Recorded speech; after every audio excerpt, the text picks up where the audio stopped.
We're here to make a new type of news. New insights, new styles, and new topics every day. We are News Generation. Making news just for you. It's September 8th here in Seoul. I'm Hyun, and this is News Generation, where we make the news at Arirang's very own open studio. Every morning, we'll discuss the top issues and latest current affairs affecting people in their 20s and 30s. Joining me in the studio is Choi Ji-hee. Happy Friday! Happy Friday! And Walter Lee. Lovely to be here. All right, and both are here to speak on behalf of people in their 20s and 30s. Let's head straight into our main discussion topic of the day. As we've mentioned on our show a few times, it seems anything even remotely related to Korea is making it big around the world, like K-beauty products, food, dramas, and movies. And if you've ever enjoyed any of this year's mega hit K-dramas or movies, chances are many of them were based on digital comics, known as webtoons, which are also big cultural exports. Take a look at the screen to find out more. Did you know many of the popular K-dramas or movie series you've seen on streaming platforms are based on Korean webtoons? Take, for instance, the series called MaskGirl, which premiered on Netflix in August, or the sci-fi series Moving. Webtoons are digital comics that are usually meant to be read on smartphones. They've grown very popular because they're convenient, easy to read anywhere, and have compelling stories, not only in Korea, but around the world. One of the country's biggest webtoon providers, Naver, said back in April that it had 85.6 million monthly subscribers globally. More than 50% of its content posted sales abroad. South Korea's webtoon industry is definitely booming, and here at the studio, are you guys a big fan of Korean webtoons? Well, actually, I really like reading webtoons. Each day of the week has a different set of comics. And there is one I particularly enjoy that gets updated on Tuesdays. So I read one this week as well. And the webcomic is called 화산 귀환 in Korean. It's the return of Hwasan. And Hwasan is the name of the legendary sect. And it's all about martial arts, really. And I really like it because the plot, the story is really well organized, and the characters and illustrations, they're really captivating as well. And in the past, I also read these webtoons by this one artist called Arirang. I really liked the mood of his cartoons, and I also liked how phantasmagorical or fantastical they are, and very emotional they are. Right. Yeah. So if you don't pick up your phone every Tuesday, that's because you're busy reading your regular webtoons on Tuesdays. Yes. Okay, what about you, Walter? Yeah, so for me, I'm a little old school. Like when I was a kid, I used to read a lot of comic books, DC and Marvel. Webtoons is all the rage these days. I haven't really gotten into it, but, there are some really well-produced and great storylines, and I can see why people love it. However, saying that, I have watched a lot of TV series and movies that were originally webtoons. For example, Itaewon Class, or as well as Train to Busan. I've thoroughly enjoyed those. So if they continue bringing those sort of contents out, I'll be happy to watch. And don't you have the experience of sometimes not even realizing that your favorite movie or drama series was based on a Korean webtoon, but once you find out, you're so curious as to see the original version. Right. I love doing that personally. Yeah, me too. But anyway, we asked if our global viewers were familiar with any Korean webtoons, also what they thought was the reason why they're so popular. Here's what 3 of them had to share with us. Take a look at the screen. Shakila said, yeah, I read webtoons. I started 2 months ago. I read some Korean ones, and I like them because of the art style and their unique storylines.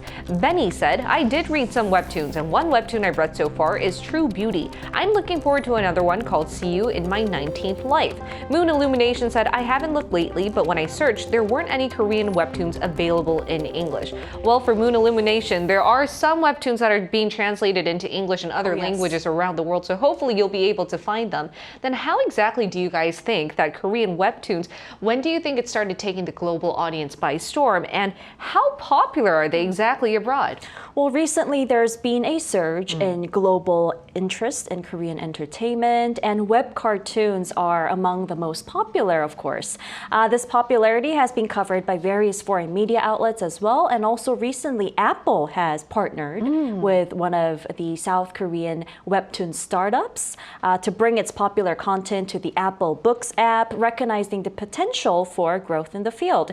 Now, many local platform companies, have also been investing in the localization and translation of webtoon content for export, and this has also contributed to their rising popularity worldwide. And webtoons are increasingly becoming a great source of inspiration for K-dramas, as Walter and Yeon mentioned earlier. This is mainly due to their proven popularity and high-quality content on the platform. And the latest series on Netflix, MaskGirl, released last month, has received high praise from worldwide as well. And I watched it over the weekend too, and I'm sure you did too, right, Yeon? I watched it in just 7 hours because it's a 7-episode series. I loved watching it. What about you, Walter? Well, I didn't watch it, but but for me, like, I know that Korean webtoons could be on the path to surpass the extremely popular Japanese manga. Now, as it's attracting attention from all over the world, including like Asia, like countries like Taiwan, Vietnam, as well as India. But also I hear that it's very popular in Australia, where I used to live as well. So it's great to see that our content is not just, limited to, let's say, K-pop or K-dramas, but even going as far as cartoons.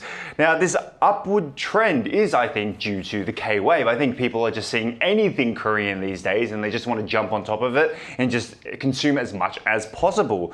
Now, why not? Because it's so convenient just to quickly upload the app on your phone, scroll through it, and you have so much variety in there. It's better than going to a bookstore. Sorry for people who like books. No, but I agree with you both. As Chihi mentioned, and as we saw on the screen, these webtoons are becoming they come hand in hand with OTT platforms, making them very accessible and very curious. Also, the K-wave, we can't ignore that. And that's why some experts believe that Korean webtoons have already surpassed the popularity of Japanese manga, which back in 2022 had a global market size of more than $12 billion.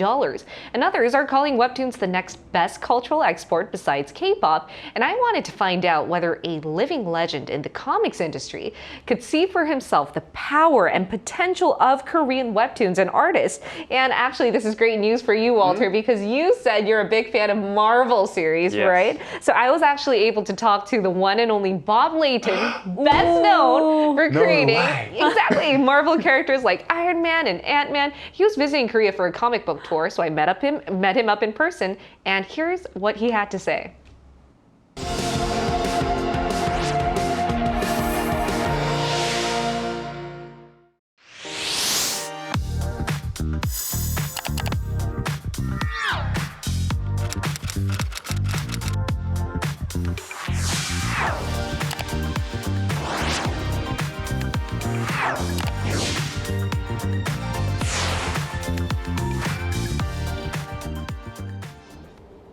He's the godfather of Tony Stark. He's also the real-life version of Iron Man. It's Bob Layton, the renowned comic book artist, writer, and editor, well known for his contributions to the Marvel Cinematic Universe.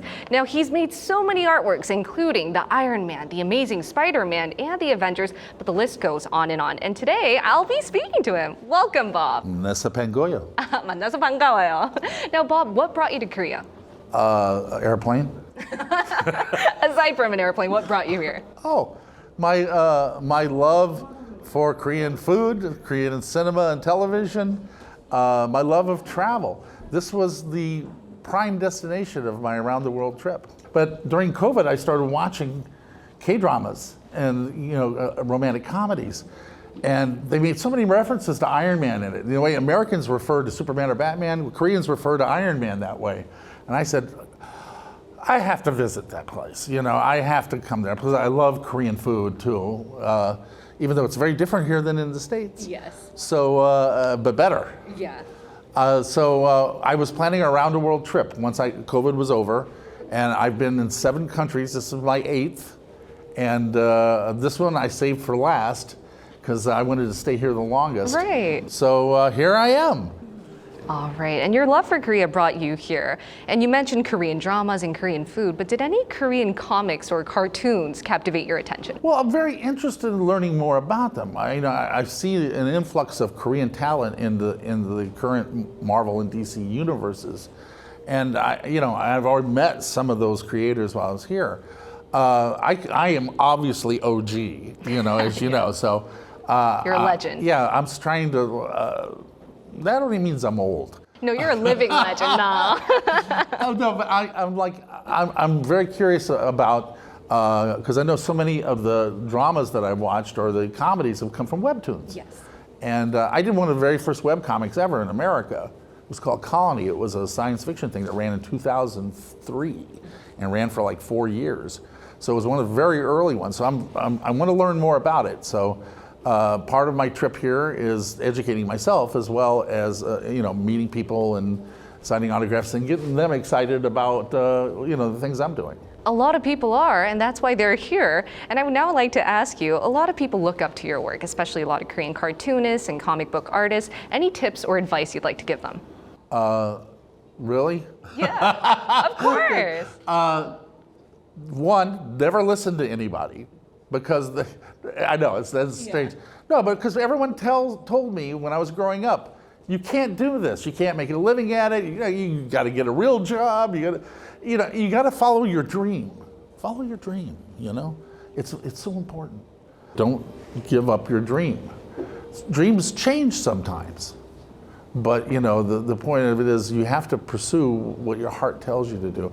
People will always tell you no, but you'll know whether or not. This is for you, or it's like, I have been one of the luckiest guys in the world. I've never wanted to be anyone else but me. I've been so fortunate to be in the right place at the right time to reinvent Iron Man and have characters like Ant-Man become a global phenomenon. I would just never imagine that Scott Lang would be someplace that they heard about in Dubai. It's just my life has been an amazing series of professional and personal mistakes that have turned out to be advantageous. Right. Yeah. And what got you here was the fact that you never gave up. No, and fear. Do not be afraid. Do not be afraid to try things. Everyone told me I was crazy to just, travel around the world without a home. And it's been the best experience of my life, Grace. So, don't be afraid. You got to just reach out and try things. And if you fail, that's fine. Failure's a great teacher, but don't listen to Yoda, listen to me. It's like, you have to try. It feels like I'm talking to Iron Man himself right now. Oh no, I'd be using a lot more saltier language if that was true. For sure. Now, it's time for my last question for you. As you mentioned, Korea's cinema industry, the movie, dramas, and cartoon industry seem to be taking the world by storm. Would you agree, and what do you hope to see in the future? I absolutely agree, but here's my issue and argument with Hollywood, that right now I've traveled around the globe. American cinema and television dominates most countries. It's on 75 to 80% of their programming or whatever. Not so necessarily in Korea. I think that America needs to start thinking more globally when they're doing characters. Why not create a Korean Batman? Why not have a Korean Huntress? Why not have Korean characters? Or why not have, characters from other countries represented, Arab countries represented, I think more prominently? Why does everything have to be American-based? Why does every movie have to start with American people, British actors pretending to be Americans? Actually. We're seeing a lot of that, yeah. Oh yeah, what I'm saying is, and for me, this is what I'm kind of hoping to do. I'm hoping to bring Western sensibilities to Eastern filmmaking and culture, and try to try a marriage of the both. I think America has to get its head out of its rear and kind of start looking ahead at the world as its stage, not just America. For sure. And that's why you believe in Korea's potential, which is bringing you here to Korea. It did. Like I said, I'm loving it. I think a little too much. Yeah. Because I don't think I want to leave. Yeah. Are you not going to leave? I think I'm going to stay here. Really? Yeah. You love Korea I've that actually much? found an apartment. And after I have a couple of other stops to make on my world trip, I'm going to come back here. And again, because I love the sense of community here, and I want to be part of that. I want to be part of the film and television community and the comic book community. You know, I want to continue to teach young talent, you know, and you know, give them any advice I can. Right. So, yeah, I'm coming back. And Korea's a blue ocean for more content we'll see very, very soon. Absolutely. All right. Thank you so much, Bob. It was a Grace, pleasure to it's talk an to you absolute today. pleasure and an honor to be on the show with you. Thank you so much. So that was my interview with Bob. And here in the studio, what did you guys think about that? Well, follow your dreams. Don't be afraid to try out new things. And I mean, it's really, it could sound cliche, but it's something that if he tells it to us, it's going to encourage and inspire so many people out there who wants to become a cartoonist. And I also, at the same time, wonder how he keeps that youthful appearance, manages to, look he's so Iron young. Man. Oh, because he's Iron Man. Now, what about you, Walter?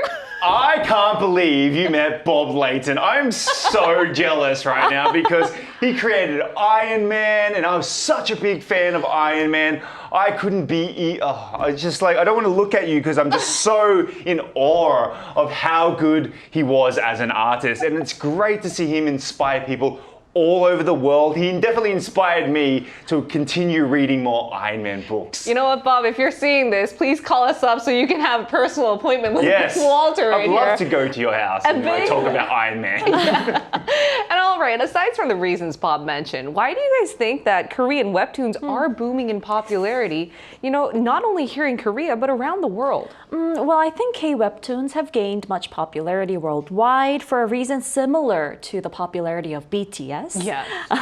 Unlike many heroic content from overseas, K-webtoons usually depict true-to-life stories that are relatable to readers. Now, the stories are compelling, and the colorful pages with spaced-out panels make them even more enjoyable to read. And also, the digital format makes webtoons easier to access, and the consistent release schedule is preferred by the readers. Like I said, there are different cartoons being uploaded on a different weekday, and the advancement of digital devices has definitely played a significant role because it's just so convenient to just access these webtoons on your mobile devices. And you can read them practically anywhere as long as you have your phone with you. What about you, Walter? Yeah, cheers, right? Like, I think this is all part of the K-wave. I mean, we've got everything is K now. K-gaming, K-pop, K-drama, K-movies, K-cartoons.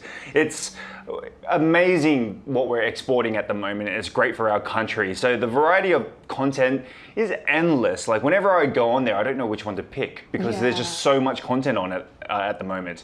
You know, there's a lot of fantasy or into fantasy, schoolyard scenarios, romances, of course, just to name a few. And it's always wanting people, wanting more from people. Now, it's not just the stories though, because I'm also a great fan of artwork, and especially the Iron Man that Bob Layton was drawing. But the artwork is amazing, and I think this is only going to get bigger. Then lastly, where would you like to see this industry go? Any specific comics you're looking forward to seeing anytime soon? Well, I'm a great believer in entertainment that can really influence society. And so it'd be great to have more content that can positively influence people's views on certain societal issues. For instance, during our discussion on Monday, we tackled the issue of taking care of children in the country. And it would be beneficial to have, let's say, like a content that represents that topic and promoting the idea of more fathers taking paternity leaves. That's a very good idea. And normalizing it as a socially acceptable practice, especially among workplaces. You know, that's a very good idea because personally, the webtoons I really love reading are some that teaches you how to cook. Right. Yeah, and they like draw out all the Information. different That's ingredients and cute. the information. But if we were to take that into like other matters, like for instance, bearing a child and raising them in Korea, that'd be really fun to watch. What about you, Walter? I would love to see more. I love hero stories. You know, one of my favorite movies is Spy Kids. So I think that, I want to see more content like that. But you know, a long time ago, there used to be books where you could actually choose the path of the protagonist. So they would say you can either go to this page or this page. I'd love to see more interactive comics within Webtoons, and I think they are doing that, and there's a lot of animation coming into those comics. But yes, more creative ways of designing would be fun. Creative ways of designing is fun as well. One point I'd like to add on is maybe we could see more room for youth to become cartoon and comic artists here in Korea. Because the interview with Bob, what I learned is there's so many people that are aspiring to follow their dreams, whether that it be not, you don't necessarily want to have to become like a cartoon artist per se, but like if you are, never give up was the message he has. And we were talking about it in our rehearsal that this is a very promising industry, don't you think? It really is. Yeah. And especially with K-webtoons, we're translating them a lot into different languages as well, which is why we're able to export it and make it a bigger kind of market worldwide. The market size is growing. A lot of people love to storytell in Korea. And I think now is the time to get on board because OTT is growing along with it. So it gives you a better chance to not only produce and export your work on the phone, but you can actually have it on the screen. So we'll have to see what happens there in this industry. But until then, we'll be here every day from 9:30 to 10 a.m. Korea time, bringing you more topics young people are talking about. Special thanks to Choi Ji-hee. Always a pleasure. And Walter Lee. Lovely to be here. All right, and thank you everyone for watching. We'll see you next week. We are News Generation.